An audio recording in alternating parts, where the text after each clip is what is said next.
Ciao a tutti e benvenuti su Electronic and CNC Lab. Nel video di oggi voglio presentarvi un progetto molto interessante che vi permetterà di creare uno strumento utile e divertente, facendovelo da soli. Si tratta di un tester per cavi Ethernet completamente realizzato con Arduino Mega. Arduino Mega è una piattaforma di prototipazione molto popolare, dotata di un microcontroller a 8 bit. Grazie alle sue numerose porte di ingresso e uscita, può essere utilizzato per creare progetti personalizzati come il nostro tester per cavi Ethernet. I cavi Ethernet sono uno dei componenti più importanti per la creazione di una rete informatica, ma come possiamo sapere se un cavo funziona correttamente o meno? E come possiamo riconoscere un cavo diretto da un cavo incrociato oppure identificare velocemente un cavo non funzionante?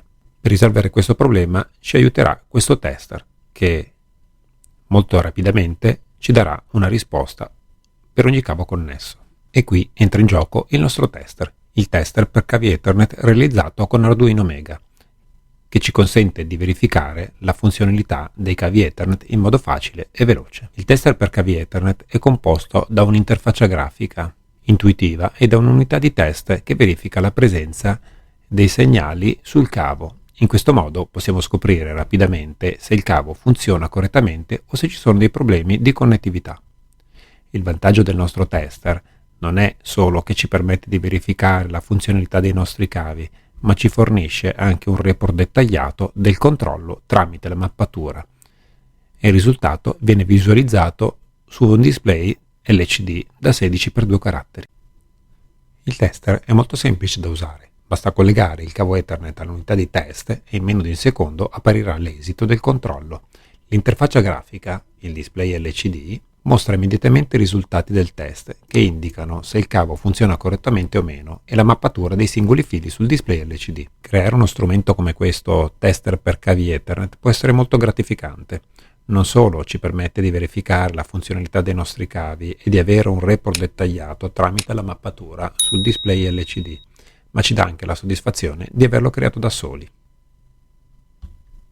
Ma andiamo a vedere che cos'è un cavo Ethernet o cavo di rete UTP, che significa Unshielded Twisted Pair.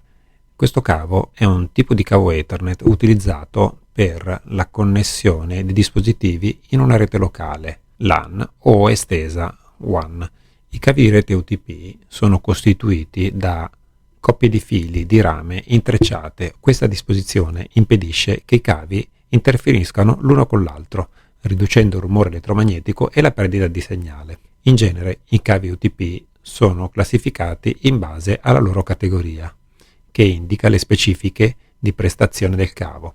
Le categorie più comuni sono la categoria 5E e la categoria 6, che supportano rispettivamente velocità di trasmissione fino a 1 gigabit e 10 gigabit per la categoria 6. Ma vediamo adesso le tipologie di cavo Ethernet che possiamo testare. Allora, abbiamo come prima categoria il cavo diretto T568A, che è quello più utilizzato in Europa. Successivamente poi vediamo anche il cavo T568B, che è più utilizzato negli Stati Uniti, che è equivalente al primo come prestazioni. Sono dei cavi anche abbastanza economici. E infine possiamo testare anche il cavo incrociato. Il cavo incrociato è un cavo che è utilizzato per connettere tra loro due computer. In generale le differenze tra il 568A il 568B sono relativamente piccole e la scelta tra i due dipende spesso dalle preferenze dell'installatore o dalle specifiche del progetto. Tuttavia, per garantire l'interoperabilità è importante che entrambe le estremità siano cablate nello stesso modo. Vediamo adesso lo schema pratico e lo schema elettrico di questo progetto. Qui in basso abbiamo i due plug RJ45, le connessioni dei plug alle rispettive porte nell'Arduino e le connessioni del display LCD. Da qui vediamo l'equivalente schema elettrico. Andiamo a vedere lo sketch di questo progetto. Allora, mettiamo qui a sinistra per comodità lo schema elettrico e qui la prima parte dello sketch. Come prima cosa, l'unica libreria che dobbiamo includere è la Liquid Crystal, mentre in quest'altra parte definiamo tutte le etichette corrispondenti ai pin che ci serviranno per interfacciarci con il display. qui invece il collegamento del pin nel display attraverso le etichette. In quest'altra parte definiamo questi due array con i pin corrispondenti alle connessioni del plug RJ45 TX ports e il plug RJ45 RX ports. Qui cominciamo col setup, dove inizializziamo il display da 16x2 caratteri. Qui invece attraverso questo ciclo for impostiamo nel TX port tutte le uscite come output, le mettiamo a livello alto e mettiamo la resistenza di pull up. Passiamo adesso al loop, dove attraverso a questo array da 2x8 di interi memorizziamo le corrispondenze tra i pin di TX e di RX. In questo doppio ciclo for, uno per il TX e uno per l'RX, faccio la mappatura.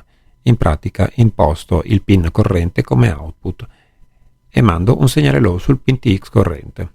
A questo punto, se c'è un segnale low sul pin RX, allora salvo l'indice corrispondente al TX e all'RX nell'array da 2x8 che ho definito poco fa. In questa seconda parte dello sketch, attraverso questo ciclo for, vado a verificare il contenuto della seconda riga dell'array da 2x8. Se al suo interno ci sono dei valori uguali a 0, vuol dire che per quei valori non è stata trovata una corrispondenza con il TX. In quel caso viene memorizzata la X all'interno della stringa RX string. Altrimenti, se è stata trovata una corrispondenza con il TX, viene messa nell'RX string la connessione corrispondente.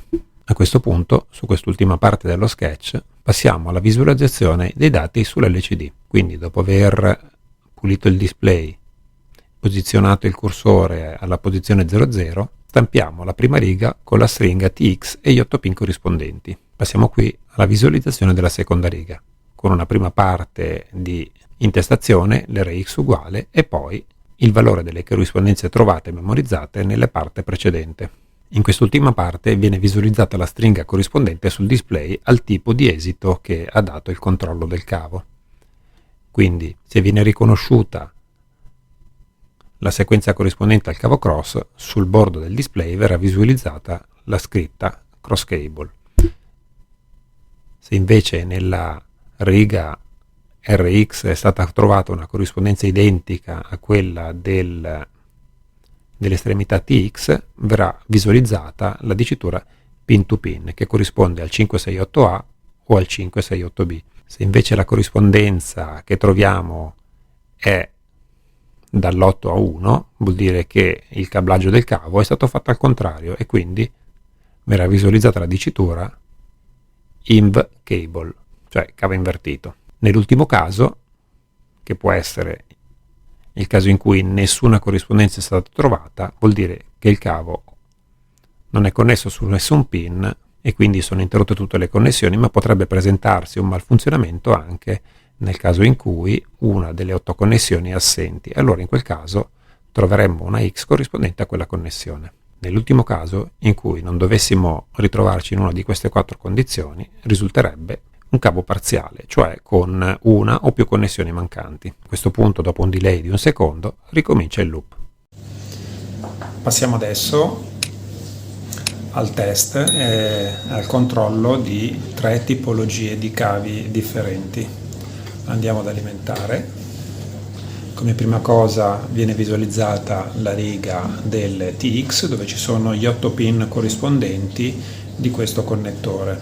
Adesso, non essendoci nulla collegato, sulla seconda riga compaiono le X perché non è stata ritrovata nessuna corrispondenza e la dicitura sulla destra no cable.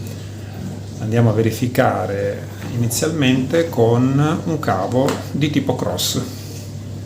Inseriamo sul lato TX un'estremità e sul lato RX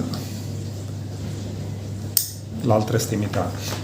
Istantaneamente viene visualizzata la corrispondenza dei pin sull'RX, dove vediamo che l'1 del TX va al 3, il 2 va al 6, il 3 va all'1, 4, 5 invece sono corrispondenti diretti anche sull'RX, il 6 con il 2, il 7 e l'8 sono direttamente connessi.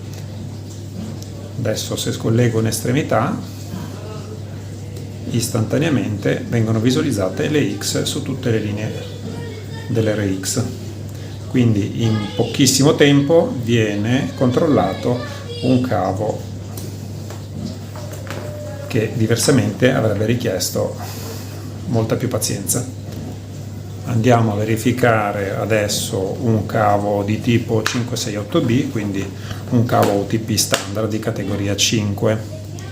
Colleghiamo sul lato TX e andiamo a fare la connessione corrispondente sull'RX. A questo punto, siccome sia il 568A che il 568B sono pin to pin ma hanno una combinazione di colori differente, vedremo la corrispondenza dei pin diretta, quindi 1 con 1, 2 con 2, 3 con 3 e così via fino all'8, e la dicitura pin to pin. Questo strumento non ci dice però se stiamo testando un 568A, un 568B o magari un normalissimo cavo pin to pin senza le coppie twistate, però partendo da un cavo di rete UTP possiamo verificare se è connesso correttamente oppure no, oppure se ci sono delle linee interrotte. Adesso andiamo a fare un test di tipo differente, cioè con dei ponticelli andiamo a connettere le linee del TX sulle corrispondenti linee dell'RX. Qui abbiamo il pin numero 1 del TX connesso all'8 e infatti qui vediamo 1 e 8. Andiamo a eseguire altre connessioni. Qui adesso siamo sul 5 e lo andiamo a connettere sul 7. Ah no, non è il 5, è il 4, 1, 2, 3, 4 e compare sul penultimo che è il 7. Infatti andiamo qui a controllare il 4 con il 7. Andiamo a connettere anche gli altri. Qui abbiamo l'8. Quindi vedremo comparire, io adesso lo collego all'1, l'1 sotto il numero 8 del TX, ed eccolo qua. Adesso continuiamo anche con gli altri fino a esaurire tutte le 8 linee. Andiamo sul 7 e lo colleghiamo al 6. E infatti 7 sotto un 6. Adesso andiamo, il 6 è ancora libero, colleghiamo il 6 e lo mettiamo 8, 7, 6, 5 a prendere il 2 del TX e lo colleghiamo al 2 dell'RX. Ed ecco qua. Ovviamente in questo modo non è semplicissimo da connettere, ma si può pensare a una versione più professionale, migliorata, inscatolata, magari con una piccola PCB fatta per alloggiare i due connettori RJ45, la scheda Arduino Mega e il display. A quel punto diventa veramente uno strumento molto comodo e pratico e anche portatile. Bene, a questo punto direi che abbiamo finito e se il video vi è piaciuto iscrivetevi al canale e lasciatemi un bel like. Inoltre, se volete ricevere tutti gli avvisi automatici ogni volta che carico un nuovo video, cliccate anche sulla campanellina. Adesso vi saluto e ci vediamo alla prossima. Ciao e buon divertimento!